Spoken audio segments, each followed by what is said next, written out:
透明猫、運の十座。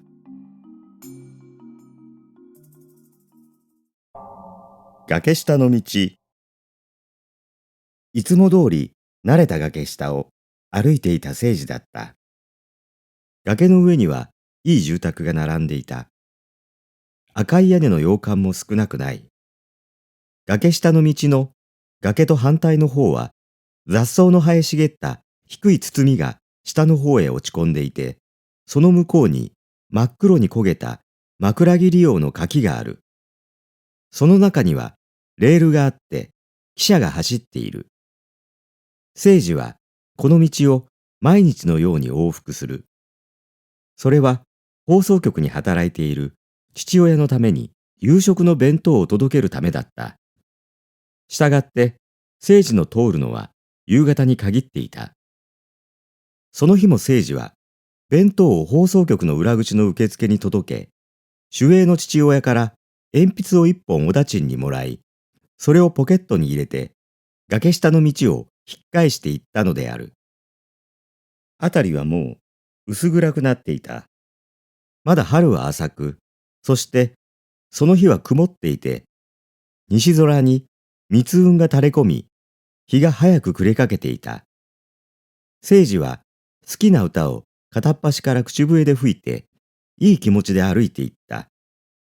その時、道端で、にゃーと猫の鳴き声がした。聖司は猫が大好きだった。この間まで聖司の家にもミーという猫がいたが、それは近所の犬の群れに囲まれて、無残にも噛み殺されてしまった。聖司はその時、わーわーと泣いたものだ。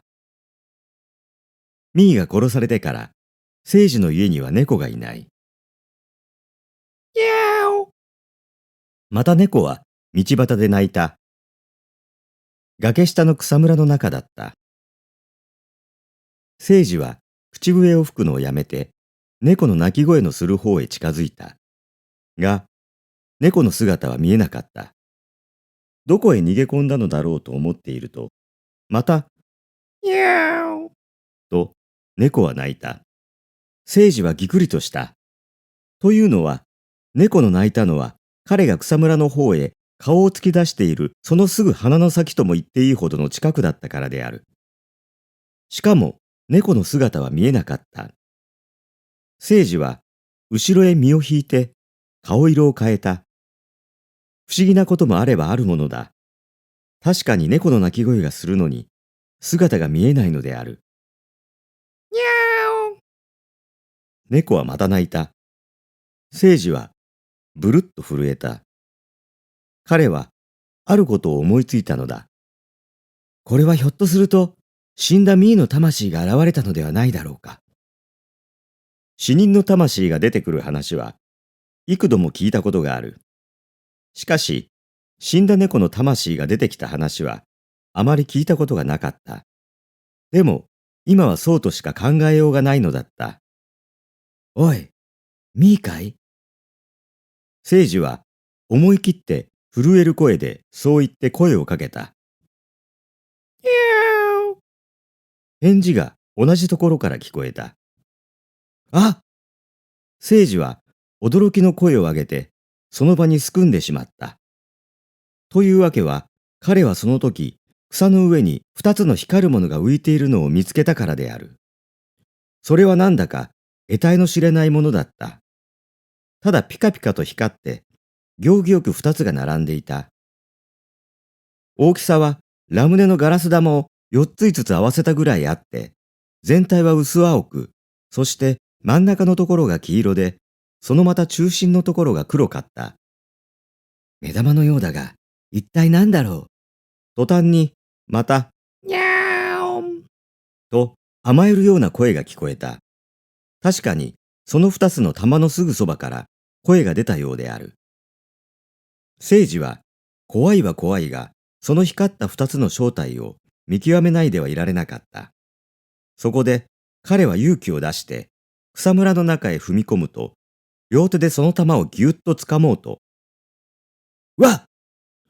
聖司は急いで手を引くと、その場に飛び上がった。玉をつかむ前に、手のひらがゴソゴソとする毛のようなものに触れたからであった。よっぽどその辺でやめて逃げ出そうと思ったけれど、もともと聖司は物好きなたちだったから踏みとどまった。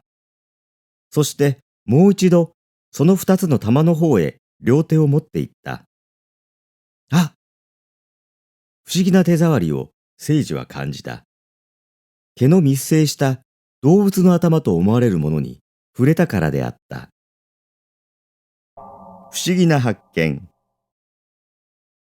猫の頭のようだが、しかしそんなものは見えないではないか。なんという気持ちの悪いことだろう。と聖司は思った。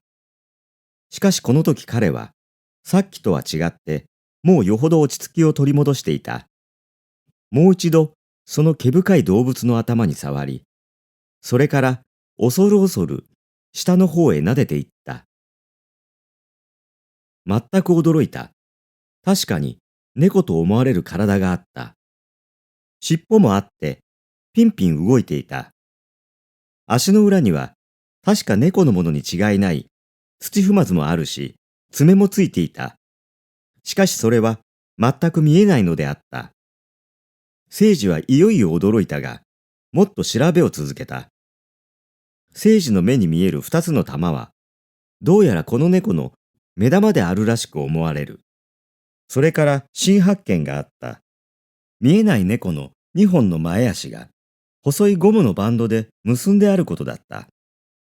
そのゴムのバンドは草むらの中にあって、よくよく見ないと聖司の目には入らない場所であった。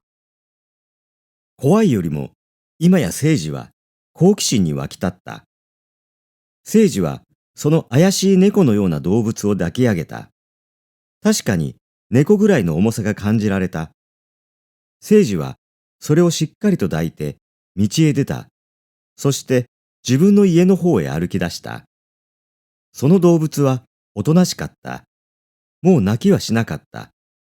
聖司の懐へ潜り込むようにして体を曲げた。動物の温かみが聖司の方へ伝わってきた。動物は眠り始めたらしい。一体これは何かしらん。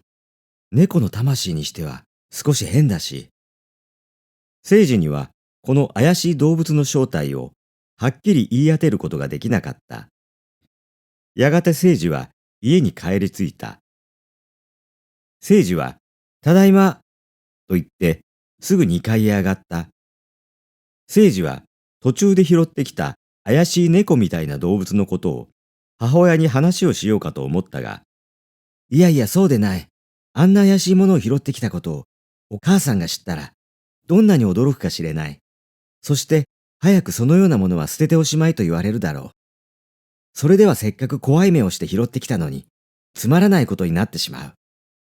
そう思って聖司は、その怪しい動物を抱いたまま、すぐ2階の自分の部屋に上がっていってしまったのである。2階へ上がったものの、聖司はちょっと困ってしまった。この怪しい動物をどこへ置いたらいいかということだ。そのまま置いておけば、きっと出て行ってしまうだろう。逃げられたんでは嫌だ。戸棚に入れようか。いや、猫は襖を破ることなんか平気だから、戸棚では安心ならない。聖司や、何をしておいでだい？ご飯ですよ。早く降りていらっしゃい。はしご段の下から母親が2階へ声をかけた。はい、今行くよ。さあどうしようかと、聖司は困ってしまった。が、困った時にはよく名案が浮かぶものである。聖司は机の引き出しを引っ張り出して、紐を探した。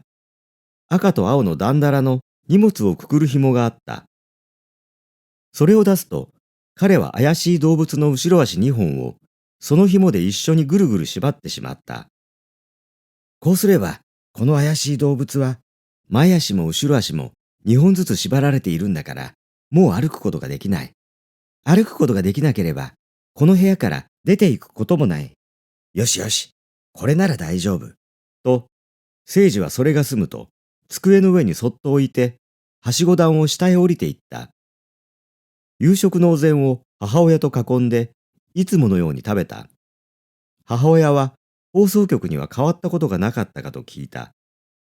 誠治は何も変わったことがなく、お父さんは鉛筆を一本くれたと答えた。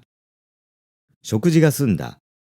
母親が台所の方へ行っている暇に、誠治は皿の上から食べ残りの魚の骨をそっと手のひらへ移した。そして急に立って2階へトントンと上がっていった。誠治、お待ちよ。リンゴを一つあげるから。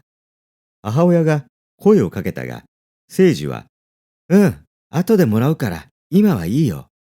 と言い捨てて2階へ上がった。すぐ机の前へ飛んでいった。机の上には見覚えのある赤と青とのダンダラの紐とゴムのバンドがあった。気味の悪い2つの目玉らしいものもそこにあった。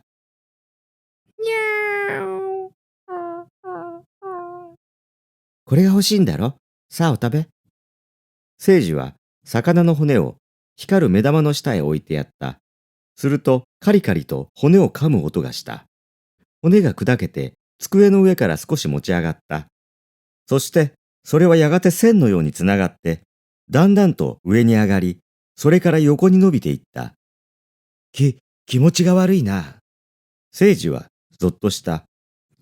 魚の骨が動物の口へ入って砕かれ、それから食道を通って胃袋の方へ行くらしい。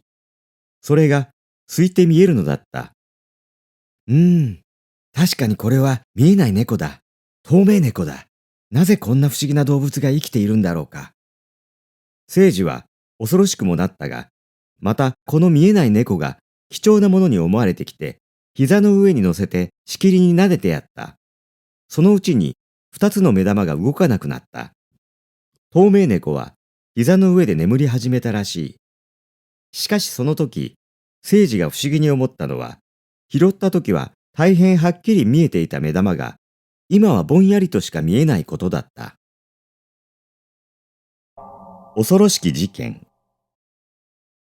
あくる日、誠治はいつものように5時に起きた。父親はまだ寝ていた。放送局から夜遅く帰ってくるので、父は朝遅く起きる習わしだった。だからその朝も、誠治は母親と一緒に朝のお膳に着いた。茶の間は台所の隣で、光線があまり入らない部屋だった。どうしたの誠治。お前の顔は変だね。気分でも悪いのかい？母親が心配そうに聞いた。誠治は別に気分も悪くなかった。だからその通り答えた。でもね、誠治。どうも変だよ。なんだかお前の顔は影が薄いよ。ぼんやりしているよ。そう言われても、誠治は本気にしなかった。お母さんはあんなこと言ってるよ。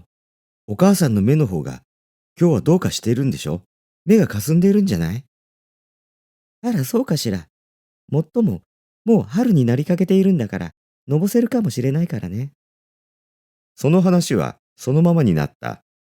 誠治の母親は朝の用事をまだたくさん持っていたから、誠治は2階へ上がった。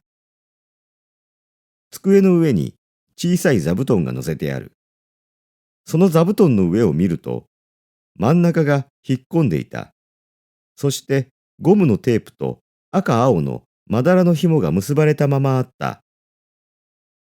その座布団の上に例の怪しい動物が寝ていることは確かだった。だが不思議なことに、2つの目玉はどこにも見えなかった。あの目玉はどこへ行ったんだろう。誠治はそばへ行って手探りで動物を撫でてみた。猫の頭に違いないものが確かに手に触った。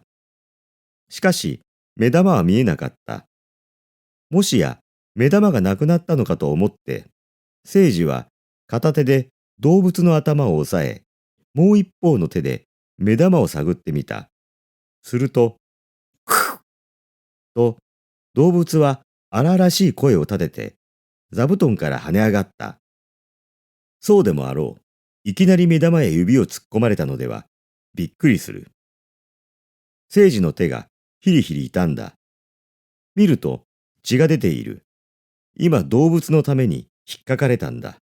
が、この時聖司は驚きのあまり、心臓がドキンと大きく打って止まった。それはなんだか自分の手がはっきり見えないのだった。ぼんやりとしか見えないのだった。どうしたんだろう。さっき聖司の母親が言った言葉が思い出された。聖司、どうしたの？お前の顔は影が薄いよ。と言われたのを。聖司は柱にかかっている鏡の前へ行って顔を映してみた。おや？大きな驚きにぶつかった。鏡に映った聖司の顔は薄ぼんやりしていた。幸福はちゃんとはっきりしているのに、首から上がぼんやりしているのだった。やっぱり自分ものぼせめとなったのかと思い、聖司は幾度も目をこすって鏡の中に映る自分の顔を見直した。だが、その甲斐はなかった。幾度見直しても、彼の顔はぼんやりしていたし、両手を映してみても、やはりそれもはっきり映らなかった。えらいことになった。と、聖司はその場にうずくまって嘆き悲しんだ。なぜそんなことになったのか、聖司にはわからなかった。あの見えない猫と同じような不思議な現象が今自分の体の上に現れてきたのだ。これからどうなるのだろうか。自分もあの猫のように体がすっかり見えなくなってしまうのではあるまいか。ああ、そうなったらもう生きてはいられない。自分は化け物扱いされるだろうから。聖司はここで重大な決心をしなければならなくなった。このままうちにいて化け物扱いされるか、それとも誰にも見つからない世界へ逃げていってしまうか、いろいろと考え悩んだ末、聖司はそっと家を出て行くことにした。聖司はわずかの着替えをバスケットに入れ、また片手には透明猫を入れた風呂敷包みを持ち、母親に気づかれないうちに家を出てしまった。ただ、母親が嘆くとかわいそうだと思ったから、僕は急に旅行をします。心配しないでください。そのうちに必ず帰ってきます。そして、うんと面白いお土産話をしましょという衣装を机の上に置いて去った。妙な福の神。どこというあてもなく、聖司は歩き続けた。頭にはスキー帽をかぶり、風よけを深く下ろして顔を隠した。それからオートバイに乗る人がよくかけている風よけメガネをかけた。そのガラスは黒かった。首のところをマフラーでぐるぐる巻いた。首のあたりを人に見られないためだった。また両手には手袋をはめた。こうして歩いていれば、あいつは寒がりだなと思われるぐらいで、咎められることはなさそうであった。歩きながら、どうして世の中にこんな奇怪なことがあるのか、またどうしてそれが自分の体を襲ったのであろうかと、いろいろ考え続けた。そのうちに歩きくたびれて、聖司は小公園のベンチに腰を下ろした。お腹も空いたので、包みを開けてパンを取り出して食べた。瓶に詰めていた水を飲んだ。お腹の空いたのが少し治り、喉の渇きが止まった。だが聖司は悲しくなった。この次の食事から自分で買って食べなくてはならない。お金は少しあるが、1日2日経てばそれもなくなるだろう。それから先はどうしたらいいのだろう。聖司は家へ戻ろうかと考えた。いやいや、こんな化け物みたいな体を持って帰ったら、お母さんが嘆き悲しむばかりだ。どんなにうちが恋しくても、自分は家へ帰れないのだ。ポタポタと熱い涙が聖司の頬を伝って膝の上へ落ちた。おい坊や、何をそんなに塞いでいるんだい？突然声を聖司にかけた者がいた。聖司はびっくりして顔を上げた。するとそこには一人の青年が立っていた。ダブルの背広を着、頭髪を長く伸ばして、きれいに分けた紳士風の青年だった。しかし、服装の小綺麗な割に、顔は焼けトタンのようにデコボコし、四角な頬にはニキビがたくさん吹き出ていた。が、青年はにこやかに笑顔を作って、聖司を見下ろしていた。泣くなんて男の子のすることじゃないよ。俺だって引き上げてきた時は泣きたくなったさ。だけど、泣いたってしょうがないと思って諦めて、あとはどんな苦しいことがあってもニコニコして暮らしているさ。楽天主義に限るよ。そして困ったら、3日でも4日でもよく考えるんだ。考えて道が開けないことってないよ。坊や、お前は家がないんだろ？いいえ。と答えようとしたが、聖司は、今は家を出たんだから自分は家なしだ。だから聖司はうなずいた。青年は、そうだろうと思った。と言って、それから、食うに困ってるんだろ？と聞いた。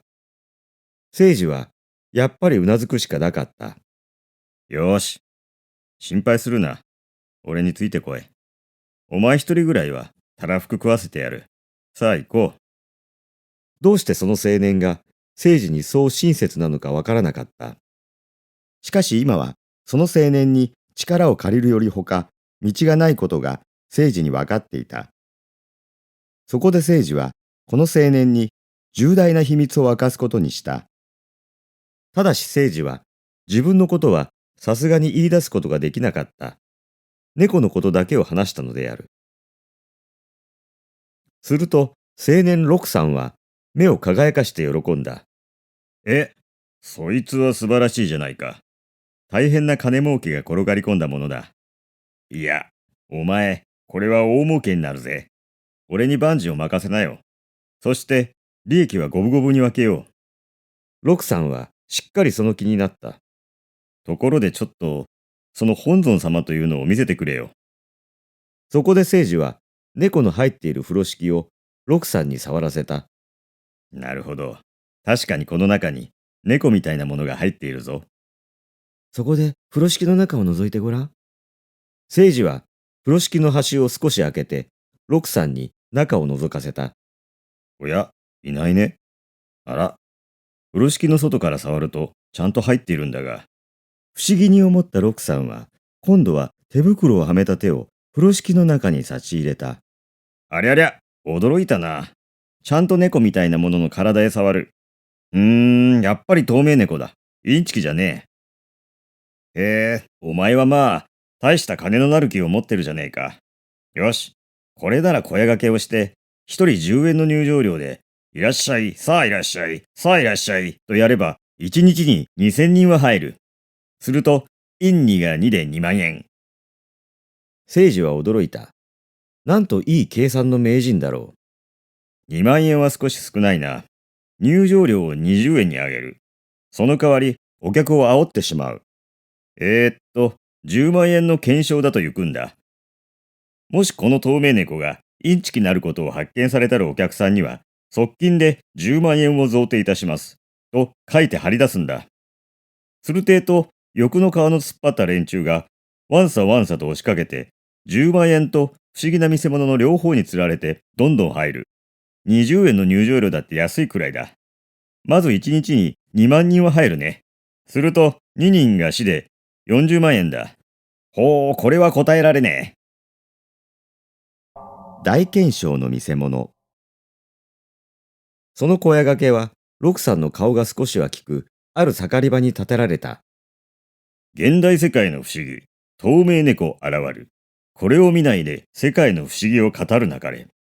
C.H. プルボンドンケン博士曰く、透明猫は1万年間に1匹現れるものであるんである、と。インチキにあらず、ちゃんと生きています。インチキを発見された方には、側近で金10万円なりを贈呈いたします。透明猫普及研究協会総裁、村越六馬軽薄。ロクさんは偉い名前までこしらえて、デカデカと扉に張り出した。こいつは果たして大当たりだった。20円を払って入場者が入ること入ること。大入り満員につきしばらく客止め。その間、ここに出してある透明猫生け捕りの大冒険の図をご覧なさい。こっちにあるのは透明猫の偽りなき写真でござい。今見落とせば松平までも話ができん。さあいらっしゃいいらっしゃい。いや、今しばらく大入り満員の客止めだ。六さんは物々しい格好で盛んに小屋の前に集まる群衆を煽りつける。城内では聖司がこれまた太夫の服を着、顔と手足と喉は隠し、きれいに飾り立てた小宮殿のような透明猫の入った箱のそばに立って詰めかける客の一人一人に箱の上の穴から手を入れさせ、透明猫を撫でさせるのであった。猫は眠いところをたくさんの人々に撫でられ、毛を引っ張られ、掴まれるので大むくれ。箱の中を暴れ回って、とうなる。それがまた客の人気にかなった。まだ順番の来ない客たちは箱を覗き込んで、猫の声はすれど、その姿がさっぱり見えないのに興味を募らせる。これは魔術ではないかと、箱の中を隅から隅まで探るお客も多かった。そういう人は透明猫のために手を引っかかれたり、ご丁寧に指の先を噛みつかれたりして、驚いたり感心したりで引き下がるのであった。初日の入場料の上がり高は45万円もあって、六さんの胸残用をはるかに飛び越した。まあ1万円取っときね。俺も1万円取る。これは今夜のうちに小遣いに使っちまっていいんだ。残りの43万は銀行に積み立てておこう。毎日こんなに入るんじゃ、札で持っていては強盗にしてやられるからね。そして貯金が1000万円ぐらいになったら、ここへすごい常設館を建てて、大魔術とサーカスと透明猫と3つを呼び物にして、ここに遊びに来る人の金をみんなさらってしまうんだ。六さんはえらい鼻息であった。そしてその夜、聖司を連れて近所の奥まった家へ連れ込んで、すごいごちそうを注文し、酒を持ってこさせて大宴会をやった。六さんの体に酒が入ると、急に言葉が絡んできた。やいやい坊や。なんだってお前はまだ帽子を取らねえんだ。俺を甘く見てやがると承知しねえぞ。こら、帽子を取れ。手前は、この総裁六さんじゃねえ。なんとか六馬の阿孫を何と思ってやがるんだ。そばにいた女たちが六さんを止めたけれど、六さんはとうとう聖司に踊りかかって、その帽子をひったくってしまった。えらい騒ぎが起こった。六さんはいっぺんに酒の酔いが覚めてしまうし、女たちは悲鳴の声を引きながらその座敷から逃げ出した。なぜ？聖司の帽子の下には何にもなかった。首のない聖司がそこに迷惑そうに動いているだけだった。六さんは腰を抜かしてしまって口をパクパク開くが一言も言えなかった。さて、その夜の騒ぎもどうやら片付いて、六さんと聖司はそこを引き上げた。その時六さんは口止め料としてそのうちへ5万円を出した。二人はホテルへ泊まった。六さんはベッドの上で聖司に相談をかけた。どうだ、聖司も透明なものなら、透明猫の見せ物よりも、透明人間現るの方が、人がたくさん集まるから。聖司が思い切って見せ物になるように勧めた。嫌です。僕は嫌です。バカだね、お前さんは。こんな素晴らしい儲け口は、またとないよ。どう安く見積もっても、億円の桁の儲け仕事だ。それを逃がす法はない。さあ、透明人間でやってください。下から拝まんばかりに六さんは口説いた。しかし聖司は承知しなかった。その夜はそのままとなり、次の日の朝が来た。聖司はベッドから降りて背伸びをしたが、ふと隣のベッドを見て驚いた。なんということだろう。確かに六さんと思われる人物がそのベッドの上に眠っていたのであるが、顔も手足も朦朧としていた。そして大きな2つの目の玉だけが光っていた。ロクさんも透明人間になりつつあるらしい。騒ぎはその日に全市へ広がった。それはあっちでもこっちでも人間が影が薄くなる事件、だんだん体が消えて見えなくなっていく事件が発生して大騒ぎとなった。そういう人たちは調べてみると、みんな前の日に透明猫の見せ物を見て、その怪しい猫に触ったものばかりであったが、そういうことがはっきりするには、それから5日もかかった。その間に前世の透明人間はますます数が増えていった。透明になったものが誰かの体に触ると、必ずその人の体がやがて朦朧となって透明化することが分かった。つまり伝染性があるのだ。大きな恐怖が広がっていった。だがこの騒ぎは事件発生後7日目に急に解決することとなった。というのは、初めの透明猫を作った羽木博士という学者がその筋へ名乗り出たからである。博士の研究は肉体の透明化にあった。体を空気と同じ反射率、屈折率を持たせることにあった。博士はカビの一種がそういうことに強い働きのあることを発見し、自分の研究室でそのカビを培養してはいろいろな虫やモルモットや猫に植えていたのである。例の猫も手足と後ろ足とをそれぞれ縛り、カビを植えた直後だったが、その後ろ足の紐が解けたので、研究室から外へ逃げ出し、崖の下へ落ちた。その時、聖司が通りかかって猫を拾ったわけだ。しかし聖司は猫に触ったので、聖司もまた透明になった。見せ物小屋でこの猫に触った連中も皆同じことだった。博士はそのカビを殺す薬を用意していたので、それを注射することによって透明人間たちはみんな元の不透明に戻ることができた。聖司も今は嬉しく自分の家へ戻ることができた。ロクさんも心を改め、儲けを本当に山分けにした。聖司のお母さんも聖司が戻ってきたので大喜びであった。残る問題は羽木博士の研究のことであるが、博士は今まで発見していなかったこの研究の結果をどういう方面に生かして使おうかと今考え中だそうである。